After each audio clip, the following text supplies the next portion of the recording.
안녕하세요. 존경하는 어르신 여러분. 오늘 하루도 평안히 잘 보내고 계신가요? 이렇게 귀한 시간 내주셔서 저희 이야기에 귀 기울여 주시니 정말 감사합니다. 오늘은 어쩌면 내 어르신들의 소중한 생명을 지켜드릴 수도 있는 그런 아주 중요한 정보를 좀 나누려고 해요. 혹시 혼자 계실 때 갑자기 가슴이 꽉 막히는 것처럼 답답하거나 아니면 막 쥐어짜는 듯이 아팠던 경험 있으신가요? 그게 바로 심장마비 초기 증상일 수 있거든요. 그래서 오늘 저희가 좀 자세히 살펴볼 내용은요. 40년 동안 심장 질환을 치료해 오신 의사 선생님의 경험이 담긴 이야기예요. 근데 이 선생님께서 환자만 보신 게 아니라 글쎄 3년 전에는 본인 스스로도 혼자 계실 때 심장마비를 겪으셨다는 거예요. 네, 맞습니다. 정말 아찔한 순간이셨다고요? 그런데 오늘 저희가 알려드릴 바로 이 방법들 덕분에 그 위기를 넘기셨다고 합니다. 네, 본인 경험을 토대로 더 확신을 갖고 권하시는 방법들이죠. 그래서 저희 목표는요. 오늘 이 중요한 응급처치 방법들을 어르신들께서 아주 쉽고 정확하게 이해하시도록 돕는 거예요. 그래서 혹시라도 그런 위급한 상황에 닥쳤을 때 당황하지 않고 침착하게 스스로를 지키실 수 있도록 말이죠. 자, 그럼 그 중요한 내용들 하나씩 자세히 알아볼까요? 심장마비. 이름만 들어도 사실 좀 무섭잖아요. 그렇죠, 네. 통계를 보니까 병원에 도착하기도 전에 손 쓸 수 없게 되는 경우가 90%나 된다고 하고요. 특히 혼자 계실 때 쓰러지면 살아남을 확률이 5%도 안 된다. 이런 얘기도 있더라고요. 네, 그만큼 시간이 정말 중요합니다. 우리가 보통 119에 신고를 하잖아요. 네, 그렇죠. 그럼 구급차가 오기까지 전국 평균 시간이 한 8분 정도 걸려요. 근데 문제는 우리 뇌는 심장이 멈추고 나서 딱 4분만 지나도 상소가 부족해지면서 손상이 시작된다는 거죠. 아이고, 4분이요. 8분 걸린다는데 그럼 구급차 오기 전에 이미 네, 이미 늦을 수 있다는 거예요. 그래서 구급차가 도착하기 전 그 짧은 몇 분 동안 어떻게 대처하느냐가 정말 생사를 가르는 결정적인 시간이 되는 거죠. 정말 시간이 생명이네요. 그리고 비용 문제도 무시 못하고요. 응급처치만 해도 수백만 원에서 천만 원까지 들 수 있고 시술이나 수술까지 거면 수천만 원은 그냥 넘어가거든요.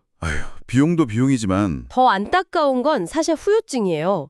뇌 손상이 와서 만약에 평생 누워 지내시거나 식물인간 상태가 되시면 본인도 힘들지만 가족들에게 정말 큰 짐이 될 수 있거든요. 네. 실제로 제가 아는 사례 중에도 68세 남성분이셨는데 평소에 건강하셨어요. 근데 골프 연습장에서 혼자 운동하시다가 쓰러지셨는데 결국 뇌사 판정을 받으셨어요. 참 안타까웠죠. 정말 남의 일이 아니네요. 건강하시던 분도 그렇게 되실 수 있다니. 들어보니까 65세 이상 어르신 중에서는 매년 거의 10만 명 정도가 심장마비로 쓰러지신다고 하고요. 네, 적지 않은 숫자죠. 근데 그중 70%는 혼자 계실 때 그런 일을 겪으신다는 거예요. 맞습니다. 혼자 계실 때가 더 위험하죠. 게다가 심장마비의 절반 정도는 아무런 예고도 없이 갑자기 찾아온다고 하니까 평소에 나는 건강해 이렇게 생각하시는 분들도 꼭 알아두셔야 할 것 같아요. 그럼요. 그래서 오늘 알려드릴 방법들이 더 중요합니다. 네. 그래서 오늘 저희가 주목하는 건 바로 그 위기의 순간에 단 10초 만에 생명을 구할 수도 있다는 3가지 비법입니다. 앞서 말씀드린 그 의사 선생님께서 본인 경험과 또 40년 진료 경험을 통해서 특히 강조하신 방법들이고요. 네, 실제 사례들도 있고요. 인천에 사시는 76세 박철호 어르신도 새벽에 혼자 계시다가 심장마비 증상이 왔는데 이 방법들 덕분에 정신을 차리고 119에 신고할 시간을 벌어서 지금은 건강하게 지내신다고 하더라고요. 정말 다행인 경우죠. 자, 그럼 그 첫 번째 방법부터 알아볼까요? 첫 번째는요, 바로 아주 강하게 기침하기예요. 기침이요? 네, 기침. 대구의 74세 최순독 어르신 사례를 들어보면 설거지하다가 갑자기 가슴이 꽉 막히는 통증을 느끼셨는데 그때 정신을 바짝 차리고 이 기침법을 바로 실천하셨대요. 그래서 숨 쉴 틈을 만들고 119에 신고할 수 있었다고 하시더라고요. 이게 원리가 있습니다. 그냥 콜콕콜콕 하는 게 아니고요. 네, 어떻게 하는 건가요? 아주 강하게 컥 하고 기침을 하면요. 순간적으로 이 가슴 안의 압력, 흉곽내 압이라고 하는데 이게 확 높아져요. 압력이 높아진다. 네, 그러면서 심장을 밖에서 꾹 눌러주는 효과가 생기는 거예요. 이 물리적인 자극이 멈추려고 하거나 아니면 막 불규칙하게 뛰는 심장 있잖아요. 거기에 마치 약한 전기 충격처럼 작용을 해서 심장이 다시 제대로 쿵쾅쿵쾅 뛰도록 유도하는 거죠. 오, 신기하네요. 기침만으로도 그런 효과가 있다니. 네, 미국 심장협회 연구에서도요, 심장마비 초기에 이 방법을 사용한 사람들의 생존율이 그렇지 않은 사람들보다 30% 이상 높았다는 결과가 있어요. 와, 30%나요? 네, 뷰키 혼자 있을 때는 주변에 도와줄 사람이 없으니까 이게 정말 중요한 첫 번째 방어선이 될 수 있는 거죠. 그럼 방법은 어떻게 하는 건가요? 그냥 세게 기침하면 되나요? 자, 방법은요, 생각보다 간단한데요. 요령이 좀 필요해요. 먼저 숨을 아주 깊게 들이마시는 거예요. 폐에 공기를 가득 채운다는 느낌으로요. 한 80% 정도? 네, 숨을 깊게. 그 다음엔 입을 꼭 다물고요. 배랑 가슴에 있는 힘을 다 줘서 컥 하는 소리가 목구멍에서 터져 나올 정도로 아주 강하게 기침을 하는 겁니다. 컥 이렇게요? 네, 맞아요. 좀 과장하면 목이 터질 것처럼요. 그냥 콜록콜록이 아니라 정말 온 힘을 다해서요. 아, 꽤 힘드네요. 네, 힘들죠. 이걸 2초에 한 번씩 숨이 좀 차더라도 멈추지 말고요. 약 1분 정도 계속 반복하는 거예요. 그러면서 조금이라도 정신 차릴 틈이 생기면 바로 119에 신고를 해야 하고요. 2초에 한 번씩 1분간. 꽤 여러 번 해야 하네요. 숨차도 계속이요. 알겠습니다. 그런데요, 만약에 통증이 너무 심하거나 기운이 너무 없어서 이렇게 막 컥 하고 기침할 힘조차 없다면요? 그럴 때는 어떡하죠? 아, 네, 아주 중요한 질문이세요. 실제로 그럴 수 있거든요. 기침할 힘조차 없을 정도로 위급할 때, 그럴 때 시도해 볼 수 있는 게 바로 두 번째 방법입니다. 가슴 중앙 두드리기. 가슴 중앙 두드리기요. 네, 기침보다 좀 더 직접적으로 심장에 자극을 주는 방식이라고 할 수 있죠. 아, 이 방법으로 또 위기를 넘기신 분도 계시다고 들었어요. 서울의 79세 김만호 어르신. 새벽에 화장실 가셨다가 쓰러지셨는데 기침할 힘도 없으셨대요. 근데 이 방법을 딱 기억해내셔서 마지막 힘을 다해서 가슴을 몇 번 두드렸더니 정신이 돌아와서 119 신고까지 하셨다고. 네, 맞아요. 그런 사례가 있습니다. 이게 뭐냐면요. 우리 가슴뼈 한가운데 보면 명치 바로 위쪽에 단단한 뼈가 만져지잖아요. 이걸 흉골이라고 하는데요. 아, 네. 단단한 뼈. 이 흉골 바로 아래쪽으로 심장에 전기 신호가 지나가는 중요한 길이 있어요. 그래서 이 부위를 주먹으로 강하게 쿵 하고 두드리면 그 물리적인 충격이 심장의 전기 시스템에 전달되는 거예요. 아, 충격으로요? 네, 병원에서 쓰는 그 제세동기 있잖아요. 전기 쇼크 줘서 심장 박동 돌리는 거, 그거랑 비슷한 원리라고 보시면 돼요. 전기 충격 대신 물리적인 충격으로 심장을 재부팅시키는 거죠. 오, 물리적 죄쇄동기 같은 거네요. 그렇죠. 독일 연구에서는 심정지 환자의 한 20% 정도가 이 방법만으로도 의식을 회복했다는 보고도 있고요. 특히 증상이 나타나고 3분 안에 하면 효과가 더 크다고 알려져 있어요. 3분 안에요? 그럼 이것도 빨리 해야겠네요. 정확히 어떻게 하는 건가요? 위치가 중요할 것 같아요. 맞습니다. 위치가 아주 중요해요. 아무데나 두드리면 안 되고요. 자, 주먹을 꽉 쥐시고요. 네, 주먹을 쥐고. 양쪽 젖꼭지를 이렇게 연결한 선의 딱 가운데 지점, 즉 가슴뼈가 세로로 단단하게 만져지는 부분의 한가운데를 찾으세요. 명치 바로 위쪽이라고 생각하시면 좀 쉬울 거예요. 양 젖꼭지 사이 정중앙, 명치 바로 위. 네. 네, 바로 그 지점을 주먹의 이 새끼손가락 쪽 단단한 면 있죠? 아, 여기요. 네. 네, 그 부분으로 마치 망치질하듯이 위에서 아래로 쿵 소리가 날 정도로 강하게 내려치는 겁니다. 쿵! 이렇게요? 꽤 세게 쳐야 하네요. 네, 좀 세게요. 이걸 1초에 한 번씩 딱 5번에서 6번만 반복하는 게 중요해요. 5번에서 6번만요? 왜 그렇게 적게 하죠? 너무 많이 두드리면 오이오 갈비뼈가 부러지거나 다른 장기가 다칠 위험이 있거든요. 그래서 횟수를 꼭 지켜주시는 게 중요합니다. 딱 5에서 6회. 아, 그렇군요. 너무 많이 하면 안 되는군요. 5에서 6번. 알겠습니다. 그런데 만약에 그걸로 바로 효과가 없으면 어떡하죠? 아, 그것도 좋은 질문이에요. 만약 5에서 6번 두드렸는데도 차도가 없는 것 같다. 그러면 첫 번째 방법이었던 강력한 기침 있죠. 네, 기침법. 그거랑 번갈아 가면서 시도해 볼 수 있어요. 예를 들면 가심 두드리기 5번 하고 이어서 바로 강력한 기침 5번 하고 이런 식으로요. 아, 번갈아서 두드리기 5번, 기침 5번. 네, 하지만 제가 계속 강조드리지만 이 모든 걸 하면서 동시에 가장 중요한 건 119의 도움을 요청하는 겁니다. 이건 시간을 버는 응급처치니까요. 네, 알겠습니다. 119 신고는 기본이고 기침 아니면 가슴 두드리기 혹은 번갈아서. 그렇군요. 그럼 이제 세 번째 방법은 뭔가요? 세 번째 방법은요. 합곡혈 누르기예요. 합곡혈요. 손에 있는 거 아닌가요? 네, 맞아요. 손등에 있는 혈자리인데요. 이건 사실 앞에 두 방법과는 성격이 조금 달라요. 뭐랄까, 좀 보조적인 방법이라고 할 수 있는데요. 부산에 사시는 71세 박영자 어르신 사례가 있는데 마트에서 장 보시다가 갑자기 가슴이 답답해지셨대요. 그때 이 합곡혈을 세게 눌렀더니 증상이 좀 가라앉아서 가족에게 연락해서 병원에 무사히 가실 수 있었다고 하더라고요. 아, 합곡혈이 심장에도 효과가 있군요. 한의학에서 되게 중요하게 여기는 혈자리잖아요. 두통에도 좋다고 하고. 네, 그렇죠. 위치가 정확히 어디죠? 엄지랑 검지 사이. 네, 맞아요. 엄지손가락하고 검지손가락 사이인데 손등 쪽을 이렇게 보시면 두 뼈가 이렇게 만나잖아요. 그 만나기 직전에 움푹 들어간 곳이 있어요. 거기가 바로 합곡혈입니다. 아, 여기 움푹 들어간 곳. 네. 한의학에서는 이 자리가 우리 몸의 기운이 흐르는 중요한 길, 경락이라고 하죠. 이게 심장하고 폐기능하고 연결되어 있다고 봐요. 아하. 그래서 여기를 강하게 눌러주면 기혈순환을 도와서 심장박동을 안정시키고 또 혈액순환을 원활하게 하는 데 도움이 될 수 있다고 설명을 하죠. 과학적인 근거도 좀 있나요?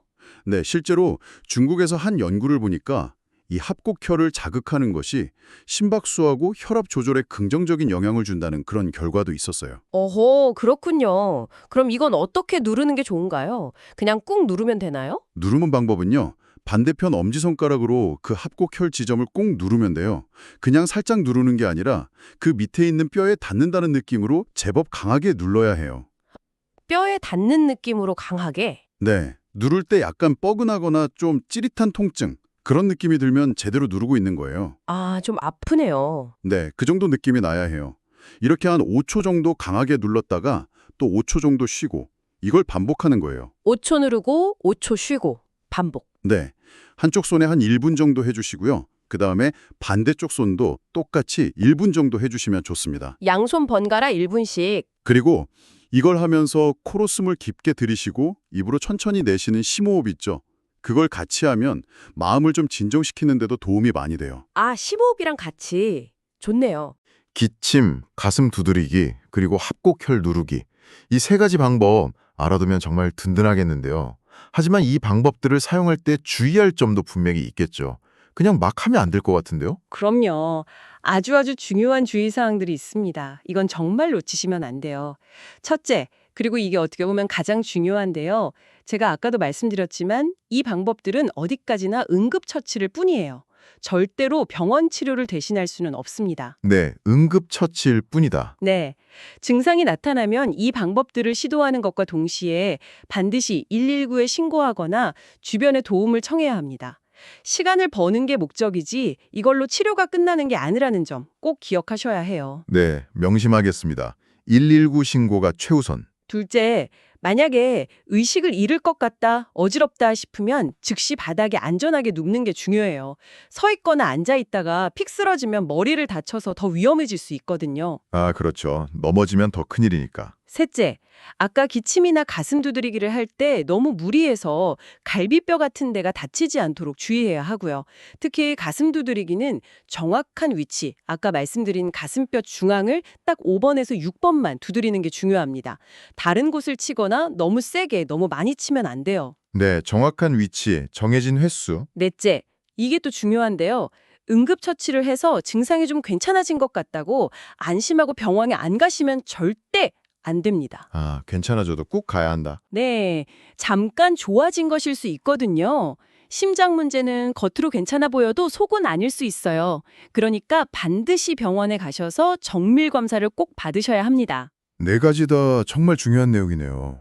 특히 119 신고하고 병원 방문은 아무리 강조해도 지나치지 않겠어요? 그리고 한 가지 더 있어요. 아까 그 의사 선생님도 이 점을 가장 중요하게 말씀하셨는데 바로 미리 연습해두는 것이 중요성이에요. 아, 연습이요? 네.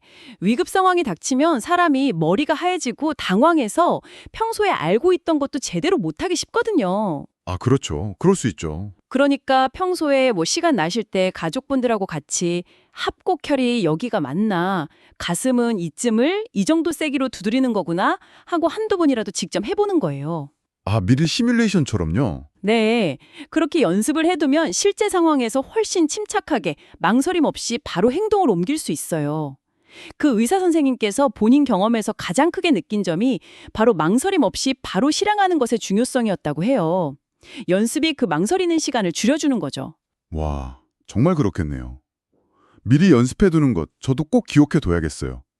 그리고 사실 이런 응급처치법을 아는 것도 중요하지만 더 근본적으로 중요한 건 애초에 심장마비가 오지 않도록 평소에 건강을 잘 관리하는 거겠죠. 맞습니다. 100번 맞는 말씀이에요. 예방이 최선이죠. 그 의사 선생님도 본인이 직접 겪으신 후에 생활 습관을 완전히 싹 바꾸셨다고 하더라고요. 그럼요. 겪어보시면 생각이 달라지죠.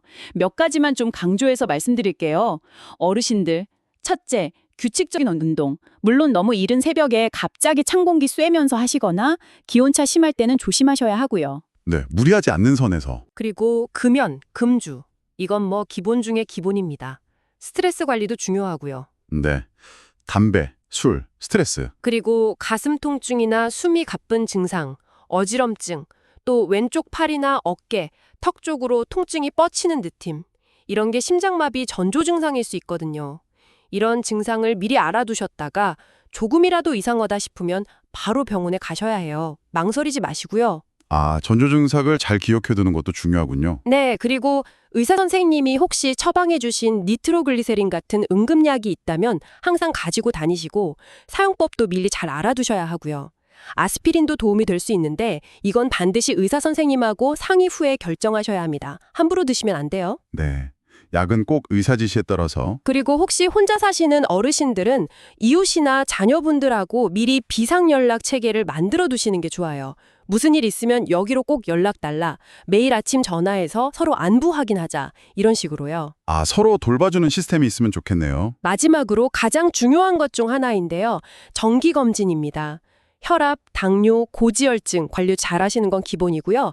추가로 심전도 검사나 심장 초음파 검사를 정기적으로 받아서 내 심장 상태를 미리 확인하고 혹시 위험 요인이 있다면 미리 관리하는 게 정말 중요합니다. 네, 예방과 정기검진의 중요성 잘 알겠습니다. 자, 오늘 저희는 혼자 있을 때 갑자기 심장마비 증상이 찾아와도 당황하지 않고 단 10초 안에 생명을 구할 수 있는 응급처치 3가지 방법. 강력하게 기침하기, 가슴 중앙 두드리기, 그리고 합곡혈 누르기. 이 3가지에 대해서 아주 깊이 있게 알아봤습니다. 어르신들 꼭 기억해 두셨다가 만일의 상황에 잘 활용하시고요. 하지만 가장 중요한 건 뭐다? 119 신고와 병원 치료. 네, 맞습니다. 절대 잊지 마세요. 근데 너무 불안해하거나 두려워하지는 마세요. 아이고, 나도 심장마비 오면 어떡하지? 이렇게 계속 걱정하는 것 자체가 오히려 스트레스가 될 수 있거든요. 아, 그것도 그렇겠네요. 네. 대신에 혹시 모르니까 미리 대비해두자, 나랑 우리 가족의 안전을 위해서 배워두자, 이렇게 좀 긍정적으로 생각하시는 게 좋습니다. 실제로 78세 노부부가 계셨는데 이 방법을 같이 익혀두셨다가 할아버님께 증상이 왔을 때 할머님이 옆에서 바로 응급처치를 해주셔서 위기를 넘기셨다는 그런 사례도 있어요. 와, 정말 좋은 사례네요. 부부가 함께 알아두면 더 좋겠어요. 맞아요. 오늘 배운 방법들 시간 나실 때 그냥 듣고 넘기지 마시고요. 가족분들이나 친구분들하고 같이 한번 연습해 보세요. 합곡혈 위치도 서로 여기가 맞나 찾아봐 주시고 가슴 두드리는 위치나 강도도 한번 가늠해 보시고요. 네. 기침법도 그냥 속으로만 생각하지 마시고 한번 컷 소리 내서 연습해 보시면 실제 상황에서 훨씬 도움이 될 겁니다. 네, 연습이 중요하니까요. 다시 한번 강조하지만 이 방법들이 만능 해결책은 아닙니다. 응급 상황에서 정말 소중한 시간을 벌어주는 방법이지만 근본적인 치료는 반드시 병원에서 받으셔야 하고요. 특히 고혈압, 당뇨, 고지혈증 같은 위험 요인이 있으신 분들은 더더욱 평소 관리와 정기검진에 신경 쓰셔야 한다는 점 잊지 마세요. 네, 맞습니다. 건강한 심장은 꾸준한 관심과 노력으로 만들어진다는 것 꼭 기억해 주시길 바랍니다. 어르신들의 건강하고 행복한 노후를 저희가 항상 옆에서 응원하겠습니다. 오늘 배운 3가지 방법 중에서 어르신들께서는 어떤 걸 가장 먼저 연습해 보고 싶으신가요? 혹시 또 어르신들만의 특별한 심장 건강관리 비결 같은 게 있으시면 아래 댓글로 다른 분들과 함께 나눠주셔도 정말 좋고요. 저희도 하나하나 잘 읽어보겠습니다. 그리고 혹시 오늘 저희가 전해드린 정보가 어르신들께 조금이라도 도움이 되셨다면요. 저희가 앞으로도 더 좋은 내용을 만들 수 있도록 힘을 좀 주시면 어떨까요? 영상 아래 보시면 좋아요 버튼 있잖아요. 그거 한번 꾹 눌러주시고요. 저희 채널 구독 버튼도 눌러주시면 저희에게 정말 큰 힘이 됩니다. 네, 큰 힘이 됩니다. 구독 버튼 옆에 보시면 작은 종 모양 그림이 있을 거예요. 그 알림 설정까지 해두시면 앞으로 저희가 전해드리는 건강과 생명을 지키는 소중한 정보들을 놓치지 않고 바로바로 받아보실 수 있을 거예요. 그리고 이 내용이 정말 중요하다고 생각되시면 주변의 소중한 분들께도 꼭 좀 알려주세요. 어르신의 작은 관심 하나가 다른 누군가의 생명을 구할 수도 있으니까요. 네, 꼭 공유해 주세요. 저희는 다음에도 어르신들의 건강하고 안전한 생활에 도움이 되는 유익한 정보로 다시 찾아뵙겠습니다. 귀한 시간 내주셔서 끝까지 함께해 주셔서 진심으로 감사합니다. 부디 편안한 하루 보내십시오.